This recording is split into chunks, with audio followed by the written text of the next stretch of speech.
Hello, welcome to हमारी channel. अभी तक आपने इस चैनल को सब्सक्राइब नहीं किया है तो जरूर कर देना और नोटिफिकेशन भी ऑन कर देना ताकि नया वीडियो आते ही आपको पता चल जाए और आप उसे मिस ना कर पाए। चलो कहानी आगे देखते हैं। सुबह हो गई थी और येली सांग्यान को उठा रहा था। येली ने सुबह सुबह अपनी कल्टीवेशन की प्रैक्टिस फिनिश कर ली थी और सांग्यान अभी तक सो ही रहा था। वो येली की गोद में आके सो रहा था तो येली कहता है कि सुबह हो गई है, लोग यहाँ आते ही होंगे। अब तुम बच्चे नहीं रहे हो, मैं हर वक्त तुम्हें उठा के नहीं फिर सकता हूँ और अब तुम एक इंसानी रूप में हो, तुम्हें कपड़े पहनने की जरूरत है। तुम अभी के लिए मेरे कपड़े पहन सकते हो। तो उसकी बातें सुन के सांग्यान की नींद खुलती है कि आली क्या बात कर रहा है।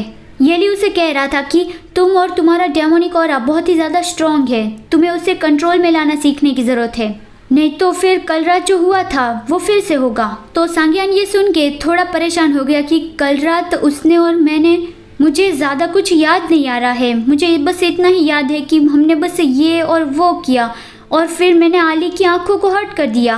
ओह, मुझे तो कुछ भी नहीं आता है। तो वो जल्दी जल्दी में वहाँ से भागने वाला था, लेकिन येली उसका कान पकड़ के उसे रोकता है और उसके कान में विस्पर करके कहता है कि तुम भाग क्यों रहे हो, वो तुम्हारा फर्स्ट टाइम था, मैं तुम पे हंसूंगा नहीं।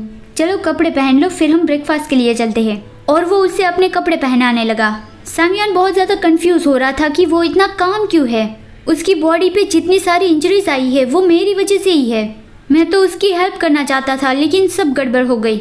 और वो जाता हुआ कहता है कि मुझे ये बिल्कुल भी अच्छा नहीं लगता, मैं अब और इंसान नहीं बनना चाहता। और वो गुस्से से चला गया। वो सोच रहा था कि मैं तो एक इंसान बन गया, फिर भी मैं एक लूज़र ही हूँ, मैं उसके साथ रहना डिजर्व नहीं करता हूँ, मुझे फिर से एक बच्चा ही बन जाना चाहिए। और वो जानवरों की तरह ही स्क्वाट करके बैठ गया। लेकिन वो कंफ्यूज हो गया कि लेकिन मुझे मेरा रूप फिर से बदलना नहीं आता है, ये तो और बुरा हो गया, मुझे इससे नफरत है, कुछ भी हो आज से मैं आली से दूर रहूँगा। और वो ये बोलते हुए बहुत तेज़ी से भागते हुए जाने लगा। वो ग्लूटोन से टकरा गया। सब लोग उसे देखते हैं कि ये तो सांग्यान है। ग्लूटोन उसे देख के हंसने लगा कि देखो तो ये कौन है। वो सांग्यान को उठा लेता है और हंसता हुआ कहने लगा कि ये तो वही एरोगेंट और ओवरबियरिंग केओस नहीं है। सांग्यान को गुस्सा आ रहा था, लेकिन ग्लूटोन तो हंसते हुए उसे कह ही रहा था कि जरा देखो उसकी ओर, वो अब नाटा बन गया है, वो कितना क्यूट लग रहा है। तो अब मैं ही सबसे फियरसम बीस्ट हूँ इस दुनिया में, क्या किसी को कोई प्रॉब्लम है? Come on little tiny chaos, मुझे बॉस कह के बुलाओ। फॉक्स उसे रोकता है कि ग्लूटोन जरा ध्यान से। सांग्यान बहुत गुस्से में आ गया और वो ग्लूटोन के मुंह पे एक घूंसा लगा देता है। ग्लूटोन को वो जोर से लगी। वो सरप्राइजिंगली सोचता है कि ये तो इम्पॉसिबल है, उसके रीबॉर्न हुए तो कुछ महीने ही हुए हैं, वो इतना ज़्यादा शक्तिशाली कैसे हो सकता है? सांग्यान जोर से कहता है कि यहाँ का बॉस सिर्फ मैं ही हूँ। ग्लूटोन भी कहता है कि तुमने मुझे मारने की हिम्मत की, मैं तुम्हें आज पाठ पढ़ा के रहूँगा।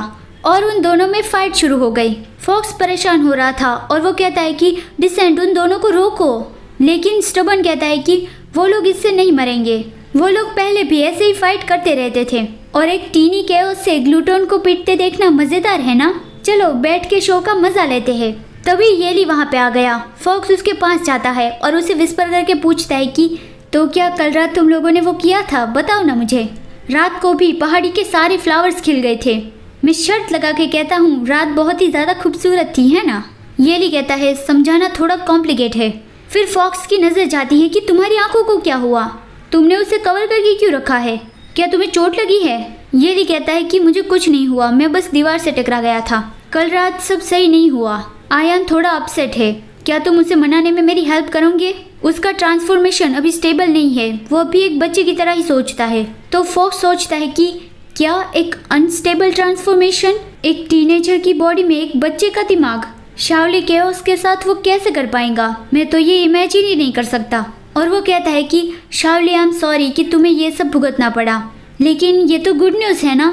आई थिंक हमें केओस के मैच्योर होने के लिए 100-200 सालों का इंतज़ार नहीं करना पड़ेगा। येली कहता है कि मैं उससे स्टिमुलेट नहीं करना चाहता, मैं बस यही चाहता हूँ कि वो नेचुरली बड़ा हो।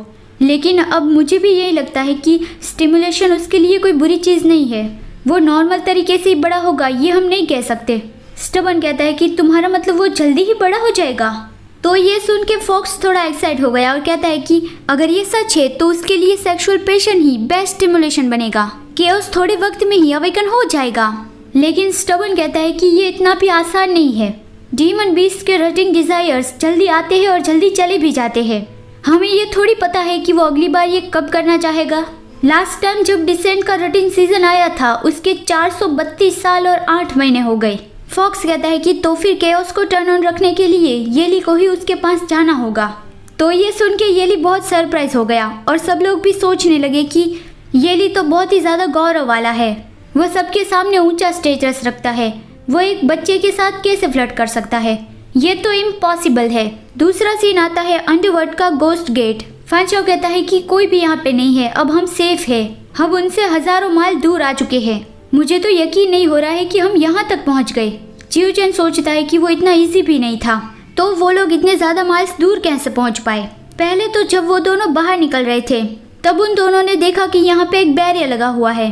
फैंचाओ ने बहुत बार कोशिश कर ली लेकिन वो बैरियर नहीं तोड़ पाया। तो फिर चियूचेन कहता है कि मैं ये करता हूँ।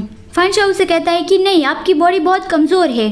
चियूचेन कहता है कि हाँ, मेरी बॉडी में कोई भी एनर्जी नहीं बची है, लेकिन मेरे पास प्योर डिवाइन पावर है, और वो उस पावर को इस्तेमाल करके बैरियर तोड़ने लगा। फैंचाओ कहता है कि यो मैजेस्टी, मैं पहले पूरा हार चुका था, मैं तो यहाँ से भागने की सोच भी नहीं रहा था, मेरा प्लान तो बस यही था कि मैं अंडरवर्ल्ड लॉर्ड को मार सकूं, चाहे इसमें मेरी जान भी चली जाए। मैं फिर ऐसा कभी नहीं करूँगा, मैं अपनी बेहतरीन कोशिश करूँगा आपको सर्व करने के लिए। चियूचेन उसकी ओर देखता है और फिर वो बैरियर तोड़ने में फोकस लगाता हुआ कहता है कि मुझे ये सुन के अच्छा लगा, ये अब पूरा टूट ही चुका है, बाहर जो गार्ड्स होंगे उससे तुम्हें निपटना है। फैंचाओ कहता है कि ओके, मैं उन सबको मार डालूंगा। और जैसे ही उसके सामने गार्ड्स आए, फैंचाओ ने उस पर हमला कर दिया। फैंचाओ के पास एक जैसे ही 2 हथियार है, वो एक मोटी लोहे की चेन है और वो थोड़ी थोड़ी जगह पे बहुत ज़्यादा नुकीली है। वो दोनों वहाँ से तो बच गए, लेकिन जब वो लोग आधे रास्ते पहुँचे तब भी उस पर हमला कर दिया गया था। चियूचेन की ये पपेट बॉडी बहुत ही ज़्यादा कमज़ोर है, वो इतनी लंबी जर्नी नहीं कर सकता था, लेकिन फैंचाओ ने उसके लिए एक खास धनुष और एरोस बनाए थे। चियूचेन भी फैंचाओ के साथ उन सिपाहियों से लड़ा जो उन लोगों को पकड़ने के लिए आए थे। अब वो दोनों फाइनली गोस्ट गेट पर पहुंच गए हैं, लेकिन अब चियूचेन पूरा एग्जॉस्ट हो गया है। फैंचाओ तुरंत ही उसके पास आता है और कहता है कि यो मैजेस्टी, आप ठीक तो है, आप अभी बेहोश हो गए थे। चियूचेन कहता है कि फैंचाओ, मुझे लगता है कि मैंने मेरे प्रिमोर्डियल स्पिरिट की सारी पावर इस्तेमाल कर ली है, मेरा प्रिमोर्डियल स्पिरिट गायब हो रहा है। Thanks for watching. अगर आपको ये वीडियो अच्छा लगा है तो लाइक करना मत भूलना और चैनल को भी ज़रूर सब्सक्राइब कर देना। चलिए मिलते हैं अगले वीडियो में, बाय बाय।